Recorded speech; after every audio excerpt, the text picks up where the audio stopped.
पिछले 24 घंटे में यूरोप के बड़े देशों ने कुछ ऐसा किया है जिसने इजरायली प्रधानमंत्री बेंजामिन नेतन्याहू की चिंता बढ़ा दी है। गाजा में लगातार बढ़ती हिंसा और मानवीय संकट को देखते हुए 4 देशों ब्रिटेन, कनाडा, ऑस्ट्रेलिया और पुर्तगाल ने रविवार को फिलिस्तीन को आधिकारिक तौर पर स्वतंत्र राज्य के रूप में मान्यता दे दी है। फिलिस्तीन को लेकर दुनिया भर के देशों की राय बंटी हुई है।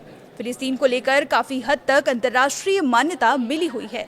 विदेशों में उसके राजनयिक दफ्तर हैं और उसकी टीमें खेल प्रतियोगिता में यहाँ तक कि ओलंपिक में भी हिस्सा लेती हैं। लेकिन इजराइल के साथ फिलिस्तीनियों के लंबे विवाद की वजह से उसकी कोई अंतर्राष्ट्रीय मान्य सीमाएं नहीं हैं, कोई राजधानी नहीं है और न ही अपनी कोई सेना है।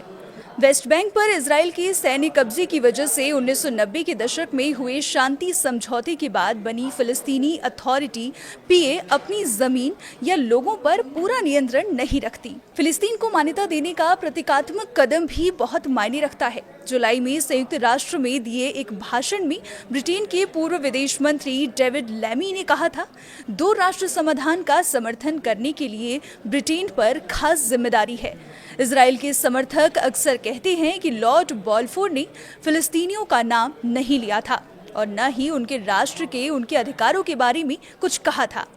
पहले जिसे फिलिस्तीन कहा जाता था और जिस पर 1922 से 1948 तक ब्रिटेन का लीग ऑफ नेशंस मैंडेट के तहत शासन था, उसे अब तक अधूरा अंतर्राष्ट्रीय मसला माना जाता है। 1948 में इजराइल बना, लेकिन फिलिस्तीन को समानांतर देश बनाने की कोशिश कई वजहों से नाकाम हो गई। लेकिन 2 राष्ट्र समाधान लाने की अंतर्राष्ट्रीय कोशिशें नाकाम रही हैं। वहीं वेस्ट बैंक के बड़े हिस्से पर इजराइल की बस्तियां जो अंतर्राष्ट्रीय कानून के तहत गैर कानूनी है।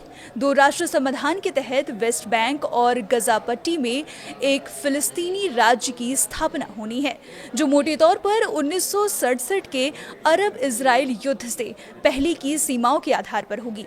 इसकी राजधानी पूर्वी यरूशलेम होगी, जिस पर इजराइल ने इस युद्ध के बाद कब्जा किया था।